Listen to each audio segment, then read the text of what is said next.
c'est la cagnotte aux euros, pour avoir des euros, tout plein d'euros, bonjour. Ah, non. Allez, tiens. Bonjour, bonjour, installez-vous, bonjour.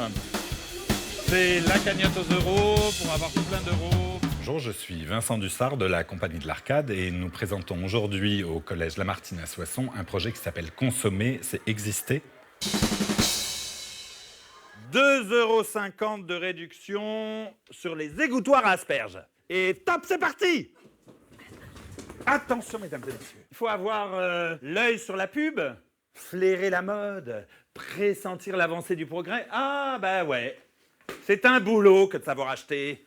Faudrait peut-être commencer à vous former, là, hein? Ça raconte l'histoire d'un enfant qui voulait tout avoir. Avec l'iPhone 7, vous aurez tout le pouvoir du monde. L'iPhone 7. L'iPhone 7. Attendez encore un peu. Il va augmenter d'une façon spectaculaire et alors là, vous céderez. Ça nous fait réfléchir à ce qu'on est.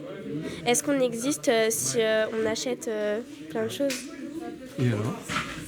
Bah non. Enfin, on existe même sans acheter. L'Oréal. Parce que je me vois bien. J'y vais bien.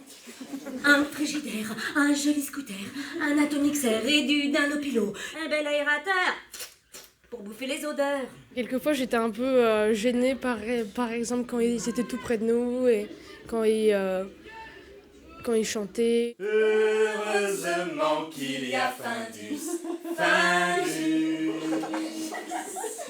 Merci. Alors, qu'est-ce que vous pensez du titre là? Consommer, c'est exister. Qu'est-ce que vous pensez de ça? Vous êtes d'accord? Si t'achètes rien, t'as rien. Bah, qu'est-ce qui est indispensable par exemple? Bah, les chaussures, les slips. Oui.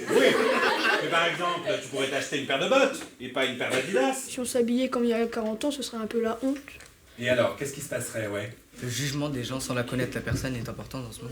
Ok, donc si je veux aller bien dans ma vie, j'achète une paire de Nike. J'estime que les gens ils doivent aimer la personne comme elle est. Si elle veut envie d'être à la mode, elle n'est pas à la mode. C'est quoi l'essentiel alors? Pour toi. Bah ouais, c'est l'amour. Vous êtes d'accord avec ça? Oui. Vous allez vite, vous, hein? Ouais. Il y a des classes, Sarah, mais alors vous, direct au but, quoi. Ils n'ont pas encore les codes et je trouve que du coup, d'aller parmi eux, au milieu d'eux, et de leur apporter déjà du théâtre, ça effectivement, ça les éduque, ça les forme. Et au-delà de ça, moi, je trouve que c'est une rencontre pour nous, pour eux, et il se passe quelque chose entre nous. Et c'est vrai, comme disait Anne, de voir leurs réactions au plus près, d'aller les chercher, d'aller les retourner un peu comme ça, comme des crêpes, moi j'aime bien. Il y a un certain nombre de jeunes, un grand pourcentage, qui ne sont jamais allés au théâtre. Donc c'est aussi une manière de les encourager, de leur montrer que c'est pas le grand méchant loup, que c'est pas un endroit qui est absolument pas fait pour eux, mais qu'il peut y avoir une vraie proximité entre les artistes et le public. Alors on cède parce qu'il faut qu'on s'entraide et l'on vit comme ça jusqu'à la prochaine fois. Et l'on vit comme ça jusqu'à la prochaine fois. Et l'on vit comme ça jusqu'à la prochaine fois.